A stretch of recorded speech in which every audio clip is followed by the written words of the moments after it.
Hello, I'm back. How are you guys? um, so, I thought, I think I was a little bit um overexcited to come back to this when I first scheduled this, thinking that I would want to practice again. But actually, no, we're not going to practice today.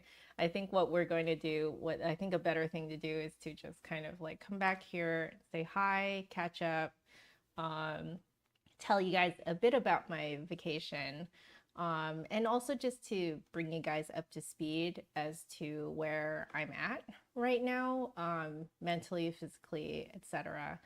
So, before I begin, hello, Void, and Canuck Fluter, Eric. How are you guys doing? I hope you guys are doing well.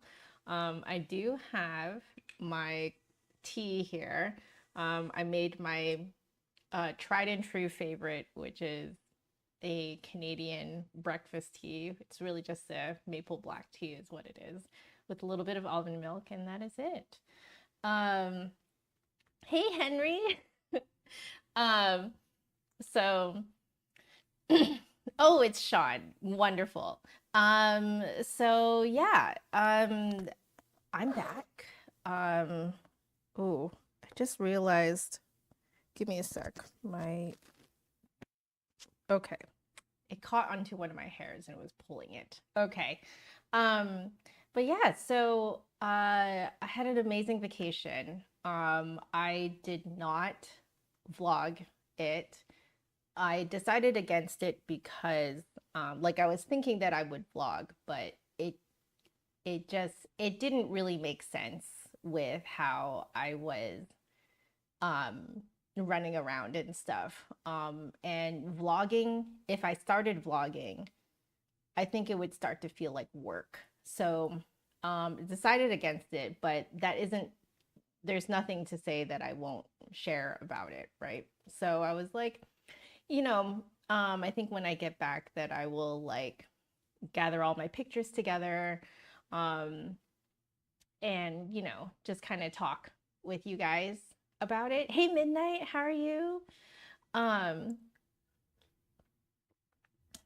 let's see. You're prepping for Henry. You're prepping for the Virginia Symphony audition later this month. Um, you have low expectations, but the flight to Norfolk was cheap, so you're excited to try out. You know, there is uh, it there is 100% chance of you not getting in if you don't go, right?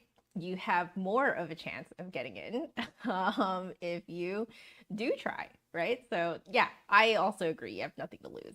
Just treat it as a great time, you know. See what's around that you can do for fun, treat yourself. Um, Midnight, you're editing a new video for your channel right now. Oh, what are you editing? What are you doing? What are you making? But yeah, so I was primarily in Singapore. Yes, that's where I went. I went to Singapore. I was primarily in Singapore to meet family. So this trip to Singapore was supposed to happen in 2020, March of 2020. Oh, a quick video on your warm-up routine. I like it. Excellent. But yeah, so we were supposed to go to Singapore in March of 2020. And it was supposed to go see a family wedding. But you guys all know what happened in March of 2020. The world shut down, so we didn't get to go. We were reconsidering going, after a few years, but I believe it was like a year and some months after that was when John's skin exploded. So it did not make sense for us to, travel for fun while his skin was that exploded. So we did, some of you may remember that we did end up staying in Toronto for Canada for 1 month in October of 2021, which is very early on in my husband's TSW journey, topical steroid withdrawal, if anyone is wondering. And that was out of necessity rather than for pleasure. So that was us trying out Toronto for a month to see if that was better for his skin.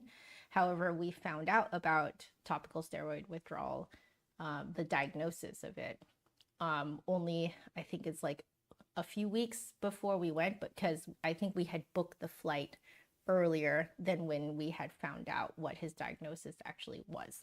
So we thought that his skin was, you know, like sensitive to our current location, but as it turns out, it doesn't matter where you are. If you have topical steroid withdrawal, location is not really a thing that will, like in the humidity levels, etc. Is not really a thing that is the root cause of topical steroid withdrawal. It can definitely trigger flare-ups, which is what I'm going to get into actually, but it's not the root cause. So we were actually trying to see if we needed to move. So that was not really a stay for pleasure. We pretty much refrained from any like very long distance traveling since then. And it's really just to focus on his recovery. Now we got to this point in our lives now it's 2024 and we're like, you know what? We are going to just book this flight to Singapore. We're finally going to see family that I have never met before. People that I have heard of for a really long time. Lots of cousins, nephews, nieces, grand aunts, grand uncles, you know, all of that. And so I'd heard their names for a really long time. Hey, Deanna, how are you? Yes, it was a very long flight. So when we booked the flight, we're like, okay, we can do this. You know, John's skin is doing fairly well. But some of you may remember that about a week and a half before we left, his skin started to flare up. And we're like, oh crap, you know, because we're about to go on a 16-hour and 40-minute flight direct to Singapore. So there's really nothing to it though, right? Like we booked it, we're gonna go. So we did end up going. The flight ended up being, would say marginally okay. Like it certainly wasn't as bad as the flight to Toronto, which is much shorter, but John was like suffering. He was definitely had like it, we had a tough point in the flight. But it still didn't get as bad as the flight to Toronto. So we're counting that as a win, but it was still pretty bad. We get there and it is hot and humid. And we find out after we land that we chose one of the hottest months to go to Singapore, because we were thinking like, oh, like April, May should be okay. Turns out May is when their heat wave is. And it just so happened that this year their heat wave is earlier. So we went during Singapore's heat, like spring heat wave. So, you know, that was kind of tough for both of our skins. But I think seeing family definitely offset the challenge. So it was I think the interesting thing that we found out though was that we could definitely see what were like hives due to like basically like heat rashes or like, you know, sweat rashes essentially. We could tell the difference between that and TSW. They actually exhibit different symptoms. But that's not to say that the rashes won't essentially trigger a flare, a TSW flare, because it's all kind of related, right? So thankfully, we were able to, you know, like, I think it's after the first couple of days, because the first couple of days we like went crazy. Like we were just like walking all over the place, which if you guys know Singapore, you probably think we're absolutely completely crazy for doing this, but we like walked everywhere in the first few days, ate so much because Singapore is all about food. We ate so much and just walked all over the place. We were like dead by like the third or fourth day. And then we're like, you know, maybe we should plan out, because we were also kind of like tracking both of our skin symptoms, because I was also breaking out a little bit too. So we're like, okay, let's have a game plan where we try to limit how much we're outside, and like kind of plan our days so that we're ducking into like air conditioning and stuff like that. Or like we had to have 1 or 2 days during our 2 weeks there where we just basically hid in air conditioning all day just to give both of our skins a break. So there was a little bit of like kind of having to like figure things out a little bit, but you know, like we did it, we figured it out. We were able to stave off his like a full flare up until he came back. So when we came back last week, so it's been a week since we've been back. So my jet lag is like mostly gone now, but the first few days are really bad. But I thought I would have time to like put together some pictures and you know, a few clips here and there that I did actually get, but I wasn't vlogging. And like make like essentially like a PowerPoint presentation for you guys, because I thought that that would be funny, you know, just to like make a PowerPoint presentation. And so clever, thank you, I appreciate it. Hey Einstein, how are you? Oh, did I not post a stream notification in Discord? Thank you. Let me do that really quickly. Give me a sec. Thank you. Appreciate it. You guys know I'm out of practice here.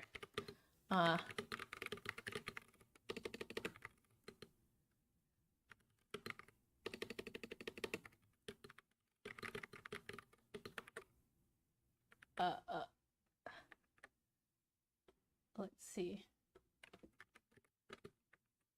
Oh, there.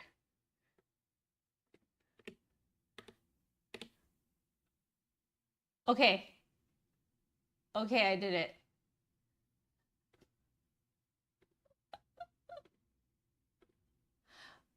Okay, there. Thank you. Appreciate it. But yeah, so when we came back, so essentially I'm trying to get the bad news out first before I give you guys the good news. So the bad news is that John's official big flare was finally triggered when we got back. So thank God it did not happen while we're on vacation. I don't know if it was like somewhat of a mental thing that just staved it off, but when we got back was when the big flare happened. So it was kind of like building up through, and then what we're thinking is that probably the heat rashes and the sweat rashes, probably the sweat hives essentially, like probably triggered the full flare.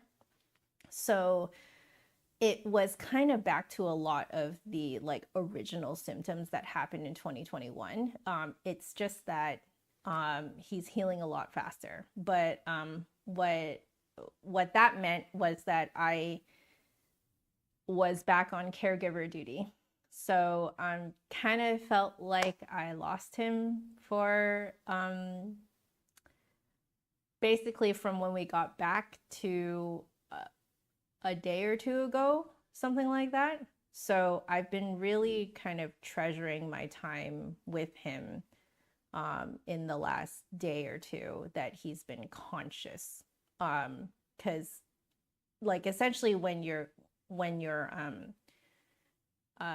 flaring this badly on topical steroid withdrawal, your awake hours are spent just itching and burning up, and your skin is cracking, oozing, peeling, red. You're just in hell, like living hell. So your awake moments are living hell. When you finally get to sleep, or if your body is like knocked out enough from suffering to sleep, you're sleeping at odd hours. So like you're sleeping at like 6 or 7 a.m.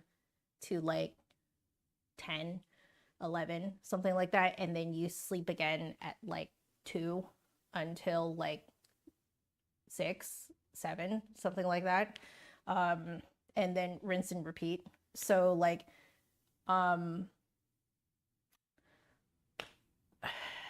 the good thing is that I know what to do.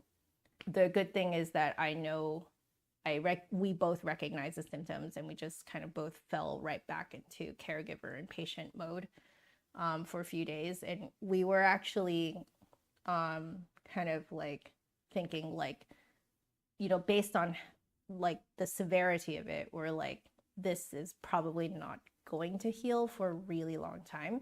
So we've been very pleasantly surprised with how fast he's healing. So it's only been a week, but he has healed the amount that we would have earlier. Like in his previous flares, we would have expected that he would have healed in like 3 or 4 weeks. So the healing process is quite fast this time. So we are very thankful for that. But that is why I do not have anything prepared for you guys. I just decided to prioritize my husband first, and our little PowerPoint presentation can wait. But I thought at the very least I should come back and let you guys know what's happening. And this is not supposed to be a sob story, or I'm not trying to like, you know, get your sympathy or whatever, but I think it's good communication to just let you guys know what's happening, so you guys know that I'm not dead, and that like John's not dead, and you know, yeah, it's just to let you guys know that like we're here. Amir, hello, how are you? Hello, Michael. Let's see. So but yeah, that is kind of that's the bad news part. The bad news part was he started flaring a little bit before we flew out. Heat rashes and sweat rashes with a little bit of TSW, and then it was like the big bomb when we got back. So it seems like we're probably over the worst of it now. So, you know, I think I also wanted to tell you guys this so that you guys would know that I probably have to go slower on videos this month. So you guys are probably only going to see 1 or 2, maximum 2, probably only 1 edited video from me this month. But I am going to be streaming fairly regularly. I'm currently considering only streaming about 3 times next week instead of my usual 5. Mostly because I think that I need to fill my own cup. So I need to take care of myself, especially after having gone on caregiver mode. I know that even though right now I feel okay, I know that from previous experiences of doing this that I'm probably actually a lot more tired than I feel right now. So I think I need to take some time to myself. So I'm probably only going to stream 2 or 3 times next week. Probably 3 times, I'm guessing. So I hope you guys don't mind.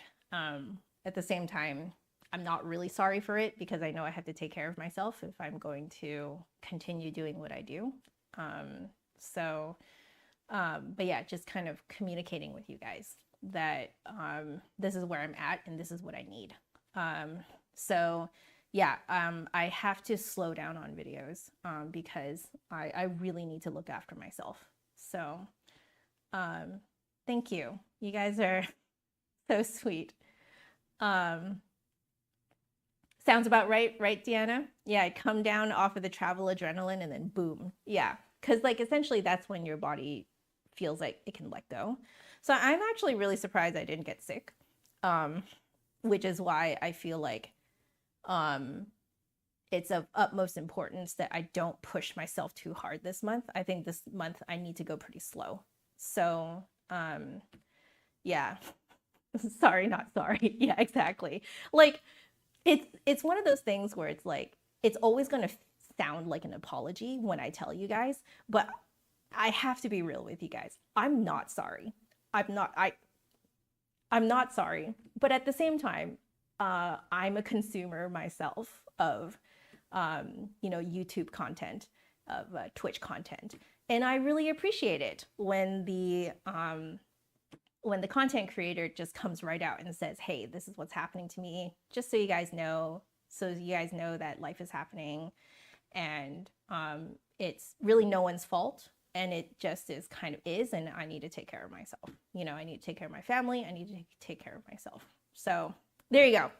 That, my friends, is the bad news out first. So we got that out of the way.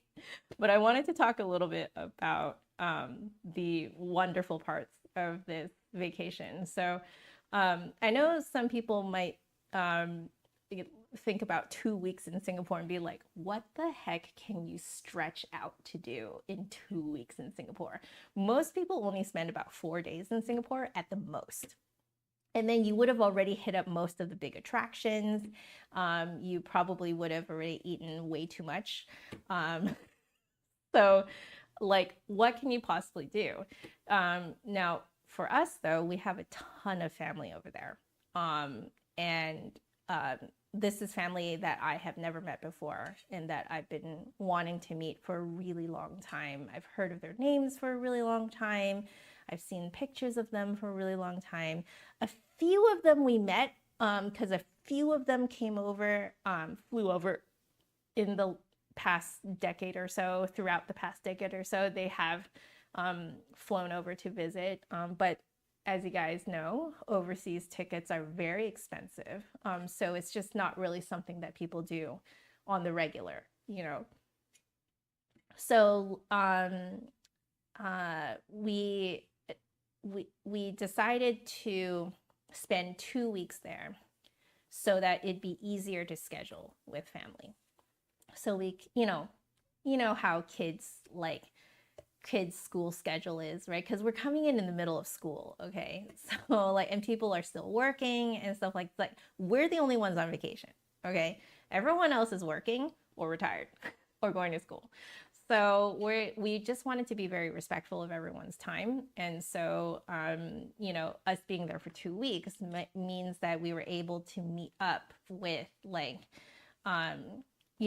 different parts of the family, but they were able to put together a big family gathering as well, towards the end. And that was pretty amazing to meet up with people in smaller groups, get to know them better, and kind of form a bond, at least for me, form a bond with them, and then see everyone together in a big party. That was freaking amazing. So, yeah. Oh, have a wonderful dinner, Amir. Thank you so much. But yeah, so it was amazing. It was and everyone is hilarious. I think that's the best part. Was I was talking to John that because I had met some of John's relatives while we were in Toronto, and there were 5 of them, and I told John, I just felt an immediate bond with these people because it was like meeting 5 other Johns. And I was like, I hope that when we go to Singapore, it's like meeting 5,000 other Johns, okay, it's not 5,000 people in this family. It's a lot of people, but it's not 5,000 people. But as an exaggeration. And sure enough, it really was like meeting a whole bunch of other Johns. Like it was really funny discussing family, like kind of like, or like personality similarities, noticing personality similarities. There are little quirks that John does that I notice his family does too. And it's completely genetic. It's genetic. It's, you know, like they don't hang out very often at all, you know, like because the last time John flew over was 10 years ago. So, like, you know, for all intents and purposes, um, they don't know each other that well, actually. And but there were just these like hilarious personality quirks that were like exactly the same. So, I hope he doesn't mind me saying this, but I'll tell you guys one quirk. So one quirk is that John will always look up reviews, like multiple reviews to like kind of like cross check, and of like foodie places. And like now for someone like me, I'm more of like a, oh, if it looks good, then I'll try, you know, like I'm not really one that naturally goes looking for reviews, and more reviews and more reviews. But then so we met up with some well, obviously we were meeting up with some family, and one of our nephews was like nephews as in like once removed, I think. It's like a cousin's kid. And they're all quite grown up, so they're you know, if they're all adults, really, like young adults. So he was looking up, you know, because we were talking about where to eat, and he immediately goes and starts looking up multiple reviews, and we were like, oh, like, I guess that's genetic, because he was looking up reviews in the same way that John does. And I was just like, that is so adorable. Like it's really cute to see these little things that, you know, um uh, it's just really cute to see these like little similarities, these little quirks, these little personality traits, that were the same. Um, and I don't know, it was just an immediate bond with these people. I like I feel like it when you fall in love with a person, and they have a good relationship with their family, and they have a healthy relationship with their family, that it you kind of fall in love with their family too, you know. That's how I felt meeting all of them. So, but yeah, that's the family part. I don't want to go into too much detail, because I want to keep some of that privacy for ourselves. But I thought I'd give you guys a little nugget. But yeah, so Sean, you're asking if I'm gonna make those little funny videos again, that I used to. I'm gonna be completely real with you. I have lost my inspiration for making those little videos. I almost kind of feel like that was a previous chapter of my life, and I don't think I'm that person anymore. I think that it is totally fair to celebrate that past self. And I think that I'm very proud of my past self for making those videos. But I don't think I'm that person anymore. So doing these live streams is more the me that I am now. And I want to stay true to that. Yeah, it was basically a bunch of Ninja Hubs clones. It was amazing.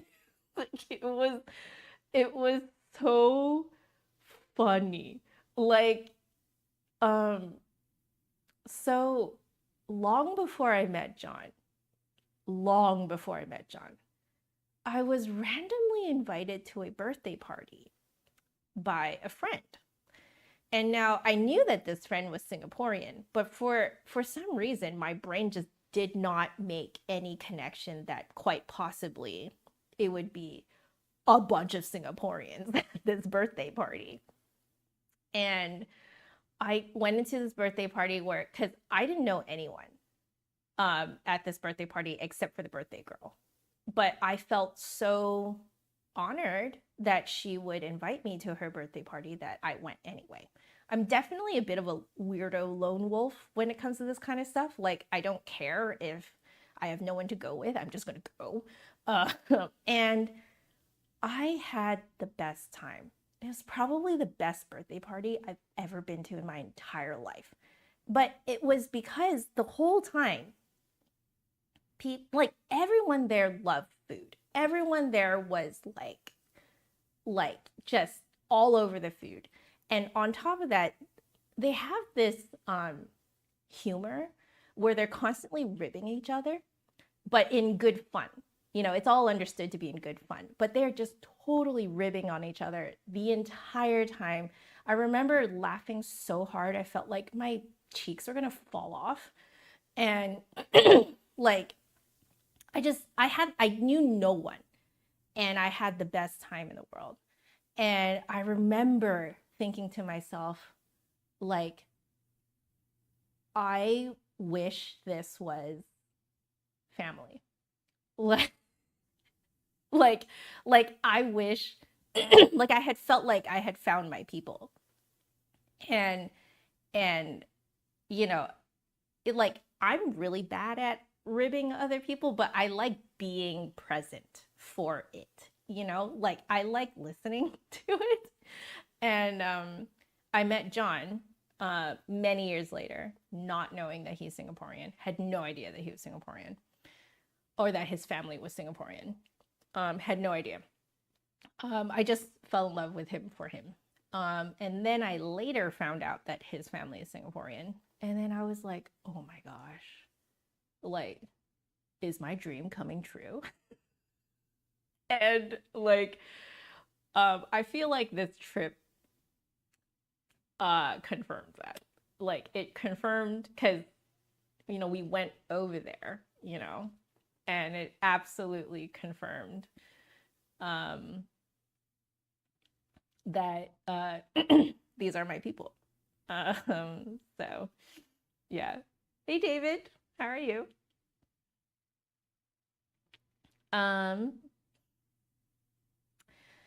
So yeah. I love Singaporean people.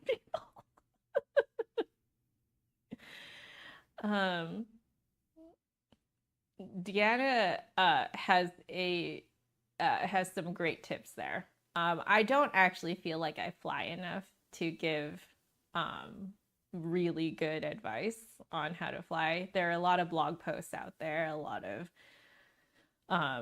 videos out there from people who are actually much more experienced flyers than me. But Deanna has given exactly the types of things that tips that I have followed. Excuse me. So remember to breathe, keep your ID and tickets in a waist pack. Yeah, so I have a tiny purse that I have all that stuff in, so it's easy to reach. Try not to have checked bags.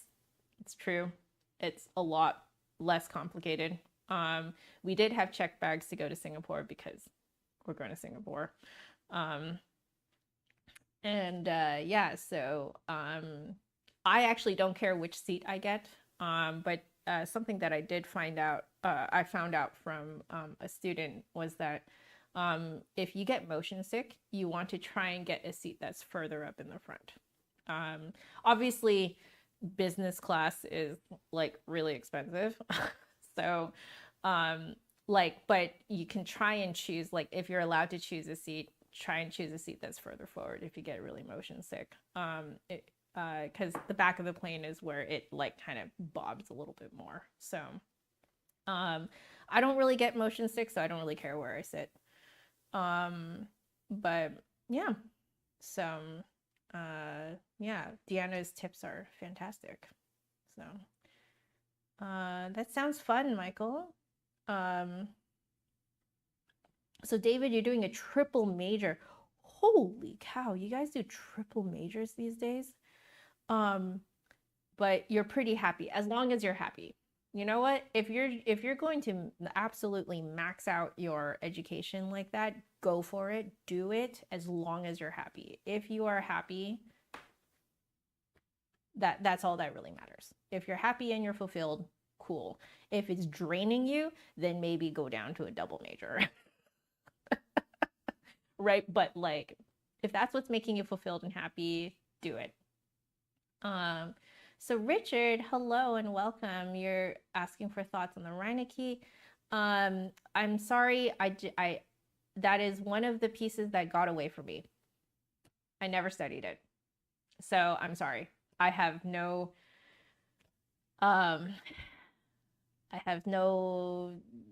like nothing. I have nothing off the top of my head to tell you. It's pretty. That's all I can tell you. I'm sorry. It's one of the pieces that got away from me. Yeah. So, oh, wonderful. You're going to Toronto next year. Sean, that's fantastic. Yeah. So, Jorge, hello and welcome back. I'm doing great actually. I was correct. I needed almost a week to get over jet lag. So I think I got over jet lag about 2 days ago. So it takes me 5 days. I noticed that this was the case as well when I got back from Italy last year. Same thing. I think it was about 5 days for me to get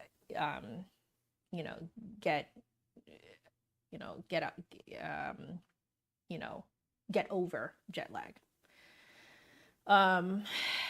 Brain farts are happening right now. So, when we got there, jet lag presented itself very strangely. At about 4 p.m. Singaporean time, we would start to get like really woozy, like the sensation was like we were drunk and the world was just kind of tipping, you know. And for the first 2 or 3 days, we're like, what the heck is happening to us? And then by the second-ish, third-ish day, we're like, is this jet lag? Because 4 p.m. Singaporean time would have been 1 a.m. Seattle time. So and then we started noticing this happening for like the next few days. So I think it took, at least for me, it also took about 5-6 days to get over jet lag over there. Like I stopped feeling that wooziness at about 4 p.m. At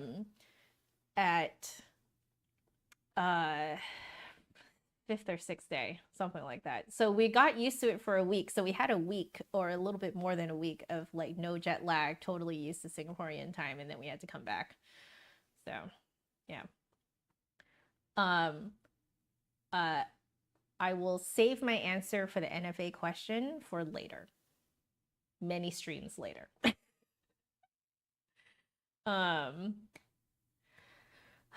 Yes, the brain isn't working right now. Yes. I should probably keep sipping my tea. I did have breakfast before this. I at least did that. So, but yeah, so now what I did do in Singapore that has more things to do with you guys was I did do as I promised, which was I looked for music things.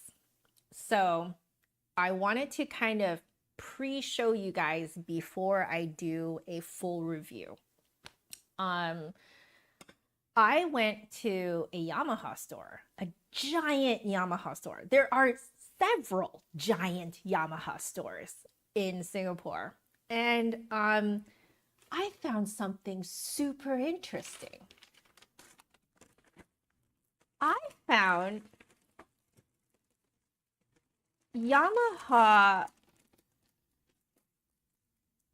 like takedown piccolo swab. I've never seen this in the West. have you guys seen these? Like, I can't find them on like US based like Amazon or whatever. It's a takedown piccolo swab, a takedown flute one, and this is interesting. This is a takedown cleaning rod that spans the entire length of the flute. And they give you a giant cleaning swab to go with it. Huh? You've never, see? What? So it's very expensive. This was very expensive. This was, let's see. Do they have the, no, they don't have it on here. Okay, so I'm just gonna sneakily look at the receipt over here. So the piccolo takedown swab was 33 Singaporean dollars. So I think the US dollar to this is 1.3. So just under 30 bucks, upper 20s for this.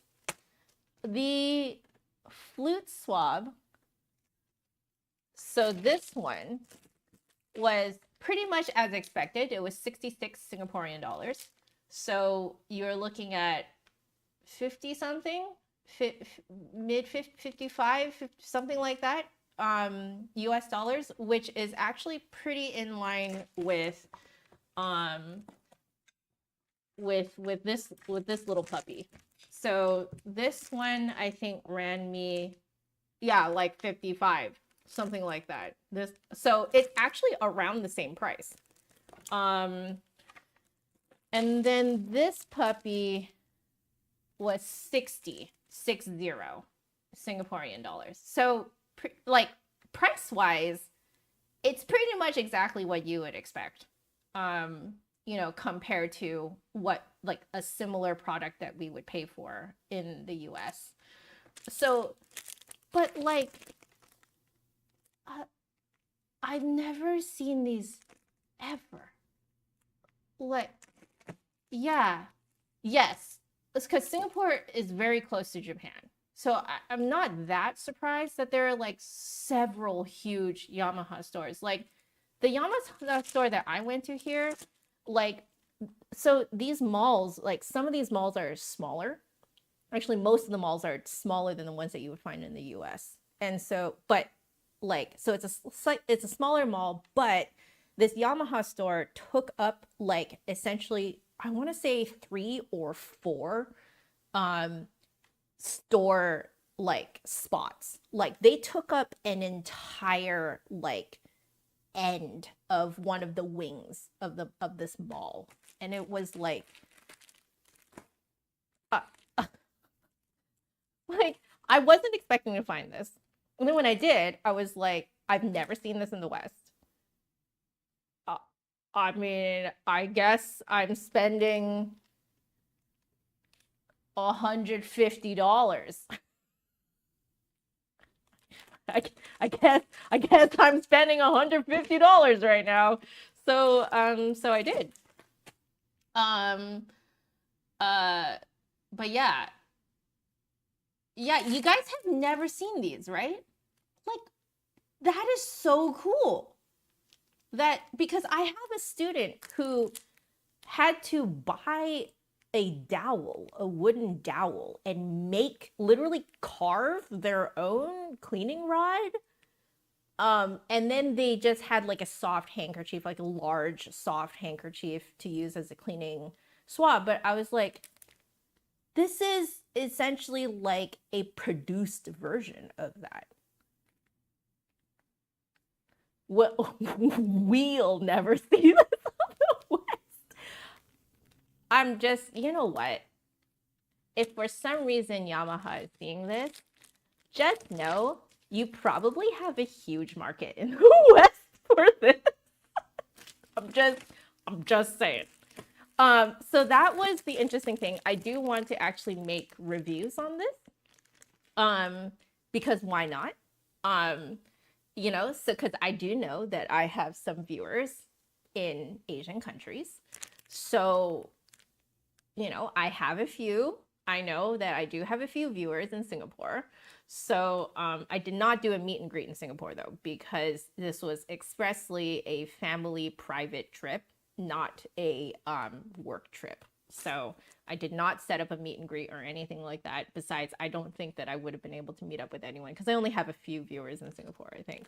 So, but yeah, so I do want to do a review on all of these. So that may not come out this month though, because again, I need to look after myself. So that was one, like, I guess 3 of my big sort of like music purchases. And then I did some more research and I was like, I want to look at like the different like flutes there.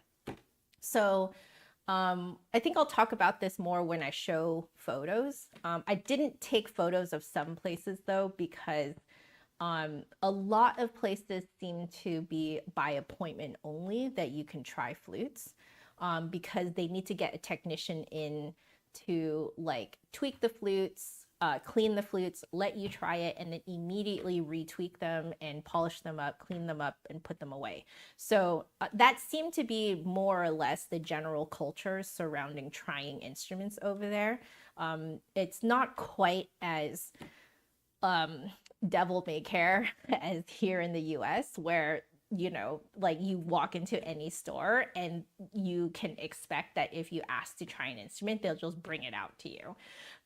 So definitely a different culture over there, which I totally respected. I asked about it because everything tended to be behind glass windows. So, or like in sort of like a glass display. So I was like, like if they're putting everything behind a glass display, it probably means that you're not supposed to try them willy-nilly. So yeah, there are a few spots that I asked if I could try their instruments and they said no, it's by appointment only. And I'm like, totally fine, I'm not going to make an appointment because I'm not in the market to buy. That would be very disrespectful of their time. So but it was really interesting to learn about that. There was one like one store that primarily sold Chinese instruments, but did sell a few like Western instruments. So they sold a I think a Chinese company Western flute, concert flute, and a piccolo. And what I found super interesting about that was that this flute, I think, was kind of your typical silver-plated nickel flute, but it was C-foot joint with a split E mechanism. Super interesting. And when I asked them to take the piccolo out for me to see it, it was a full metal piccolo. And I was like, huh, like this is actually very rare in the States. Like in the States, it's very rare to find new full metal piccolos. You usually find a metal head joint with a plastic body. So that's actually what I was expecting to see. But no. And the prices were pretty much exactly what you would expect. I believe the flute was, I think for a C foot was like 400 something Singaporean dollars, and then the B foot joint I think was quite a bit more expensive. Like I think they said something about like 600 something for the B foot joint. And then it makes me wonder if there are some other upgrades to the B foot joint as well. And then I think the piccolo was about 400 something Singaporean dollars, which is like pretty typical price of what you would find for beginner model flutes in the States. So I found it very interesting that the pricing actually was very similar to what you'll find in in the States. Yeah. Justin, do you have a question? Typically, I would like it if you guys keep your chat according to whatever we're talking about. But since I see that you're asking if you can ask something, go ahead. But yeah, and then so yeah, I found that really interesting. When I went to the Yamaha store, the Yamaha store had a bunch of flutes out, and what I found really interesting was that some of their higher model flutes had C foot joint versions. So you guys remember the review that I came out with right before I left was the Yamaha, was it 472H? 462H? I can't remember. 462H. So it's very interesting, right, how the Yamaha model numbers specify an H at the end of their model number to denote a B foot joint. And now I know why. Because without the H, it's a C foot joint. So when I was looking through the glass case at all these beautiful Yamaha flutes that were in the thousands of dollars, so you're looking at like around like what I reviewed. I think I saw like I took a picture, which I'll show you guys later, but it's like 5.7, like the 577 series or something like that, and higher. So you're looking in the multi thousands of dollars kind of range. And for the first time in my life, I saw C foot versions of it. And that was, I was like, oh my gosh, I wish I could have tried it just to see how much lighter it makes the flute. Hello, Copano. So what it seems like is that over there, there seems to be more of a market for higher model C foot joint flutes, like higher specs, better specs on your flute, but with C foot joint, which would explain why the model number has the H at the end, which pretty much here in the West, like we don't see the C foot versions. So you see this model number with an H at the end, you're like, why do they have to specify that? Well, it's because they do actually have C foot versions. Yeah, so I thought that was super interesting. And then I know that you guys are probably going to want me to play this right now, but I actually need to go soon. But I did find a very renowned music store that sells Chinese instruments. And I could tell from their website and also from their pictures and their reviews that they really know what they're doing. So I decided to give them a visit. And then, oops, I bought a flute. It's not that expensive. It is a concert grade flute. But so this is a C key dizi with the with like a joint here so I could transport it home much more easily. But yeah, I bought a concert grade one. They apparently had other flutes that I did try, which I'll show you guys the videos of that later. But this one is actually not as aged. Bamboo. And it's not as aged as the other ones. And I'll tell you guys the full story of that whole visit later. But yeah, I bought one. I just had tea, so I don't really want to blow in this right now. But I'll play this for you guys later. Maybe tomorrow. This is not the first dizi I've owned. I just want to put it out there. I was gifted a dizi by one of my students, which is, I think, behind me. No, over here. I have it over here. So, so this is not the first one. It's just that I haven't ever been really that confident in my deeds of playing. So I've never really shown you guys. But so this is technically the second dizi that I've owned, but the first one that I bought.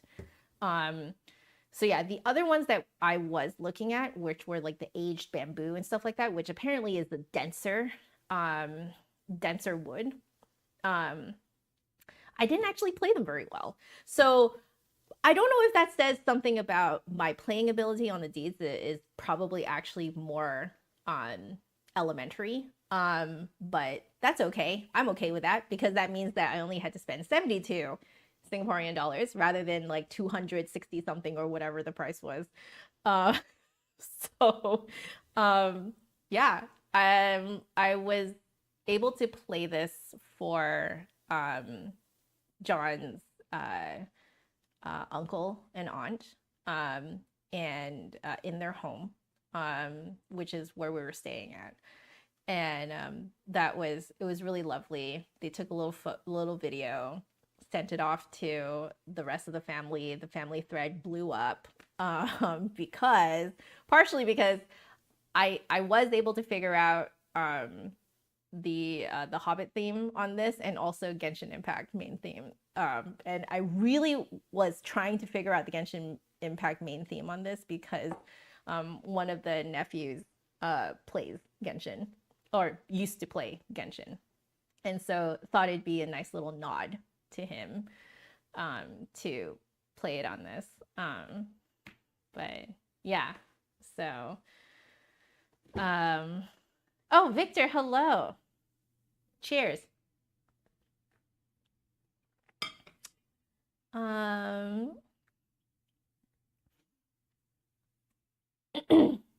Yeah, so it was really lovely. I think originally my uncle and aunt wanted me to play this for the big family gathering, but there was so much going on. And really, I think the highlight of the family gathering that had to do with me for most of the family was getting me to try durian. So like, you know, trying durian, playing the dizi, like they kind of are up there, So like, as it turns out, I do not like durian products. So I don't like durian flavored things, but the actual fruit itself, I'm okay with. Like I wouldn't say like I would fall head over heels to like eat it, but I can stomach it. I like it. Now for durian products, it makes me gag. I had the full gag reaction in front of them. They thought it was hilarious. But there was like this big cheering when they realized that I actually was okay with the actual fruit. So, but yeah, so I do have those videos of me playing this that John's aunt, took. So, however, it does show the background of their home, so I need to ask for permission to share it with you guys publicly, because I just want to make sure that they're okay with a little bit of their home kind of being broadcast. If they're not okay with it, I will just play the audio for you guys. So I haven't had time to ask for permission and stuff like that, just because I've been playing caregiver for the past week. So yeah. I know the smell of durian, right? So like I have always thought that it smelled like and tasted like dirty socks. But when I walked through the markets in Singapore, and you can always smell durian, to me it just smelled really, really sweet and almost overripe. And I was like, that's interesting because that's not the smell that I associate with durian.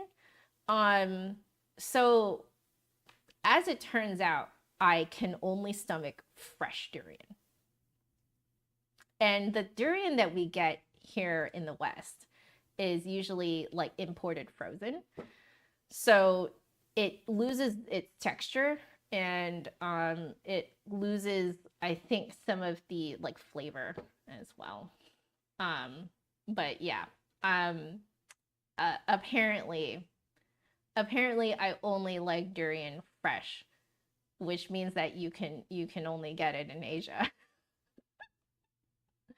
So I don't know how to tell you guys what size this is. Midnight, I see your question about is it bangji size? It's in the key of C. It's in the key of C. And that's all I can really say. I don't really know what else to tell you. I am very unversed in like dizi, and like, so this is really just a gift for myself that I happen to be able to show on stream and like play for you guys for fun. But any like proper dizi player will know that I am not a proper dizi player. This is Scotch tape on here where the demo is supposed to be. They did give me a demo, and they gave me a video on how to apply it. And I roughly remember how to do it from the 1 year that I played dizi while I was in university. So I was thinking it would be fun to do it in front of you guys one of these days. Maybe one of the streams next week might be devoted to this. I just felt that for this week, I didn't really want to do anything prepared. I just want to come back and chat with you guys. You're welcome, Midnight. Yeah, so I thought you guys would like this. So the music store, in case you guys want to check it out, is Eason, Eason, Eason Music in Singapore. And the lady that helped us out was truly fantastic, just such a kind soul.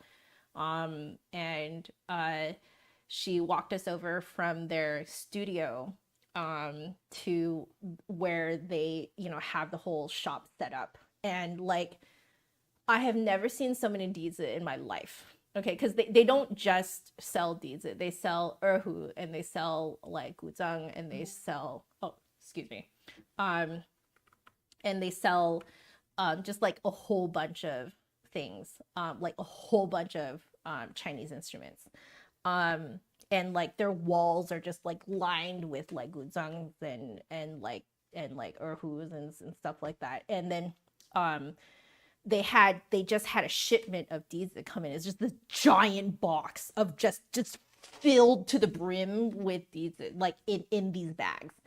And just like, I don't know, it was like a huge box. It was like this big, this deep, and it's just filled with dizi. And then, because I was already like amazed looking at this, and then she goes and like opens up a cabinet, and the cabinet, I would say, is about like, you see these 2 cubbies, so like, or 3 cubbies like this, like it was like about this tall, but like 3 cubbies wide, and they were arranged into smaller cubbies. I'm guessing it's by like keys or whatever. And she just opens it, and it's just these, just like, I'll show you guys a picture later, but it's just like, I felt like I found the Chinese version of Flute Center, you know? And the wildest thing was, I was expecting that they wouldn't want me to try the instruments. But then, just like in true Flute Center style, just was like, you want to try one? And I'm like, am I allowed to? And they're like, yeah. And so they got me to try some. They like pulled out, this lovely lady just pulled out like a few different keys, and then like started describing to me like how like this one is like a 4-year aged one, this one is like a 2-year aged one or something like that, and then like this one is like not aged, you know, and stuff like that. And she like let me try it and stuff like that. And it was like a Flute Center experience, but for dizi, and it was amazing. I had a great time. And she told me and John was there with me. She told us that you know, professional dizi players will go and try dizi for like 2 hours. And I was like, this is the flute center experience. You knew it? You knew that it's Eason? You guys have heard of them before too. Yeah, they're fantastic. If you guys are ever in Singapore, go to their shop. You can actually go directly to the actual shop itself, which was a little bit interesting to find. But if you go to their lesson studios, which is a lot easier to find, someone there, you know, if they have time, can actually walk you over. So it's great. But yeah, Ollie Vanders, yes, Ollie Vanders style, just like all these dizi in these little like cloth cases, just stashed in these like perfectly dizi sized cubbies, you know. It was incredible. Yeah.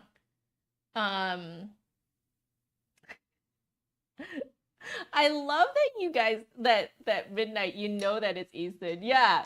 As it turns out, John's uncle also knows about them, and was also talking to us about like their Erhu videos. So it was crazy. It was nuts. But yeah, so I don't want to play it for you guys right now. I'm so sorry to leave you guys hanging like that, but it's because I don't have any water on me right now. This is tea, and I really don't want to blow tea into that. So,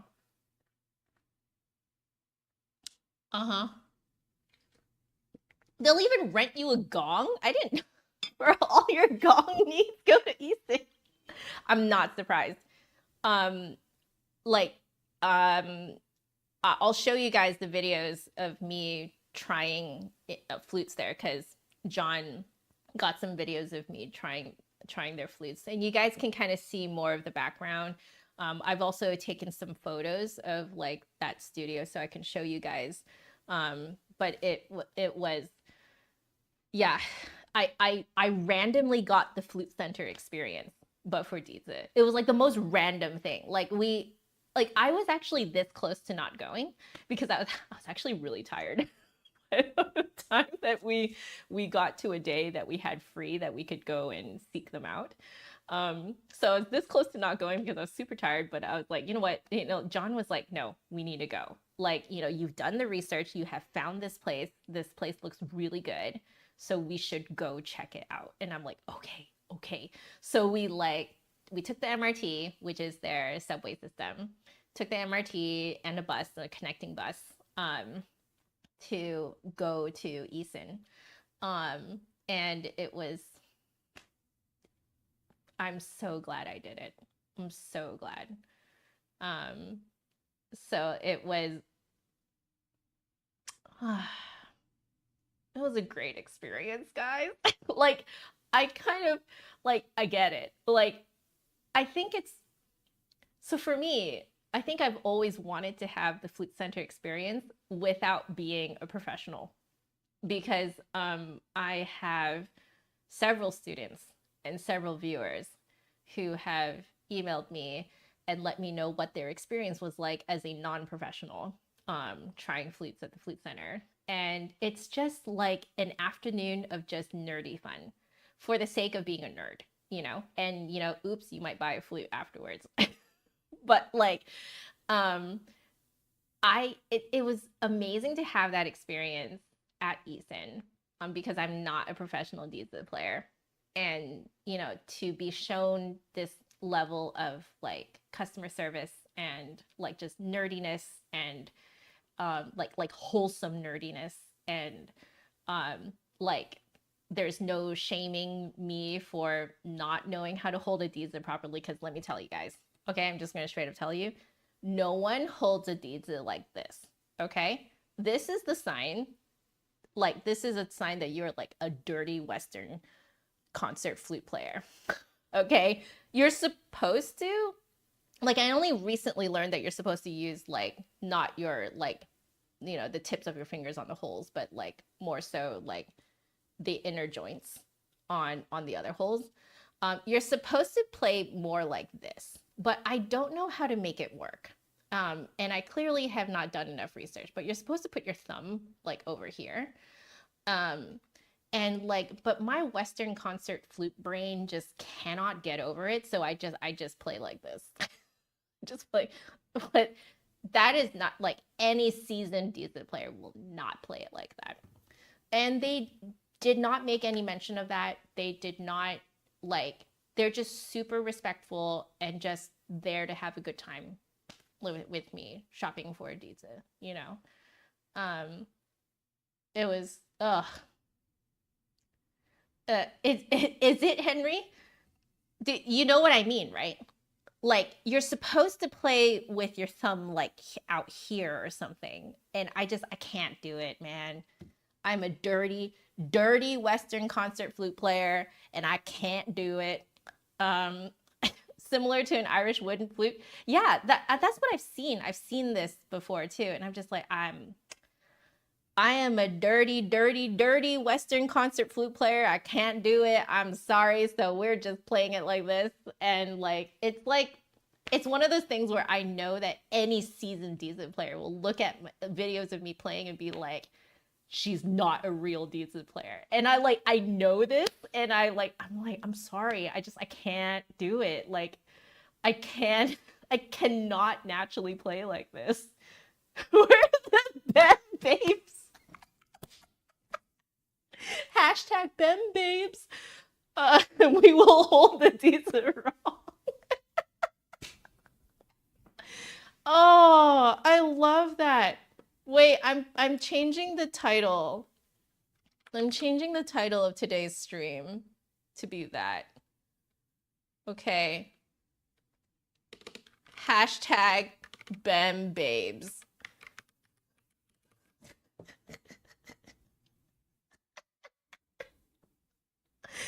Oh, that is fantastic. Oh, you guys are so funny. Oh, I love this. But yeah, you know, so there's a part of me that's like very self-conscious or was very self-conscious about like sharing with you guys me getting a dizi, but I realized I have nothing to hide. I have nothing to like, y'all know that I'm a Western concert flute player, okay? Like let's not pretend that I'm a professional dizi player because I am not, okay? And like, I realized, I think while I was there, like, and actively trying the dizi, I was like, you know what? I think this is the exact experience I needed. Like, this exact experience of like, I'm not a professional player. I'm doing this for fun. And I want to share about my experience, even though I'm not a professional. I was like, I think I finally have a true glimpse into what it's like for my students going to the flute center. So you need a mug with that. Hashtag bem babes. There should be, maybe what I should do is do a bem babes shirt and then have like a dizi or just like a random wooden flute, but with the, with the left hand looking like how we play it on the Western flute. Yeah, exactly. We amateurs are still valid. Exactly. So I think this is exactly the experience I needed. Like, it's I think that's what I really appreciate about both Eason and the Flute Center. They very much, both of them very much validate amateurs. And I really appreciate that, because I think as someone coming in with not a lot of confidence, and being made to feel very comfortable and just having fun for like an hour or two, it's the best feeling. So yeah, I'm so glad I went. I'm so glad that the lady who helped us was there. She's just so kind, and just, just like what you could really tell she liked what she did, you know, like, um, and that she was having fun too, you know. But yeah, so she was the one who said, you know, you might want to get a flute with a joint so that it's easier for you to transport it home, because we're very upfront and said we're tourists, we don't live here. You could probably tell from our accent. But like, you know, so she knew that we would have to go home. And so she was like, yeah, what you can do here is take out the joints. So I think I will show you guys this right now. So you can take this out, and then when you put it in the bag, you can actually, so you put them in one by one. Yeah, there we go. So you put them in one by one like this. And then when you transport it, what you can do is fold it like that. You can literally fold the bag like that. And there's just enough for you to cover the top too, for you to draw the drawstring closed. And that's exactly how I transported this home. So I love that she also thought about the fact that I was a tourist and I needed to go home. So it's awesome, you know. Amateur as in a lover of a certain hobby or passion. Yeah, exactly. I agree. I also need to go. I see the time. I did mention to John that I was going to be done by 12:30. So let's see. But yeah, so if you guys are also tourists and want to buy a dizi, highly recommend that you grab one with a joint. Because yeah, it really does make it a lot easier to transport this home. So yeah, it was fun. John was telling me that he's like, I noticed that your like pitch bends and stuff was a lot easier on the dizi. And so I got to explain to John that because your fingers are actually on the holes themselves, you can actually, you know, slide off of them gradually, rather than on the concert flute, Western concert flute, the key will pop up. So he's like, oh, interesting. He's like, but I also noticed that your like mouth pitch bends are easier on this flute too, on the dizi. And I was like, yeah, it's true. It is actually, your pitch bends are way easier on a dizi. So like, I found it really interesting that I got to have that conversation with John too, because I think a lot of times I don't get to have kind of like flute technical conversations with John.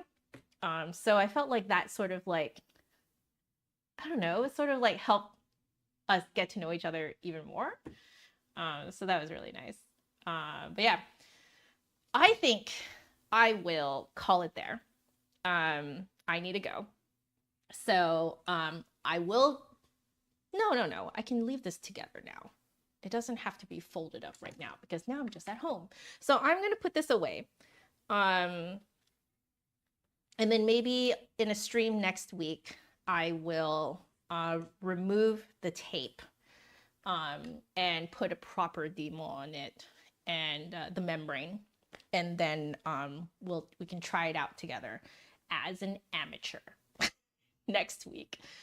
So thank you for the reminder that Mother's Day is coming. Yes, everyone, get your mama something nice.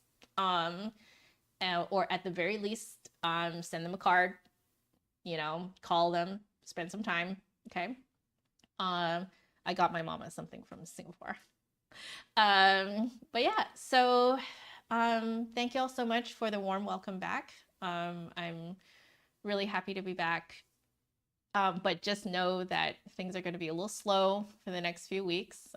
So next week, I'm thinking 3 streams. I will come back to stream tomorrow because I wanted to catch people at a different time zone that may not have been able to catch me today. So it might be another catch-up stream tomorrow. But yeah, I'm just very aware that, you know, I'm catching people at different times. So I will be back tomorrow for another very just kind of like, you know, relaxed stream. We might play a little bit tomorrow. But yeah, nothing in the air. or everything is in the air, and then nothing planned. But yeah, so we'll take things pretty slow over the next month so that I can make sure that I take care of myself as John gets better. So like, to put it into perspective, like this morning was the first morning that John was able to moisturize himself. Every other morning since we've been back, I've been morning and evening. I've been helping him with his skin. But this morning he did not need my help. So just to kind of to put that into perspective, how tired I probably am, but don't realize it. So yes, there's no music without the musician. So in the same way that I am taking care of myself and doing the necessary things that I need to take care of myself, I ask you guys also to please take care of yourselves to the best of your ability. I do know that is not fully within our control how life goes, but you know, to the best of your ability, do what you need, pull back on things that you need to pull back on in order to take care of yourself. You can push yourself if life is going great though. Cool. All right. Love you guys so much. Take care of yourselves. Stay happy, healthy, and safe to the best of your ability. And because there's no music without the musician, I will see you guys tomorrow. We're just going to have another fun time tomorrow. All right. Laters, guys. Bye-bye.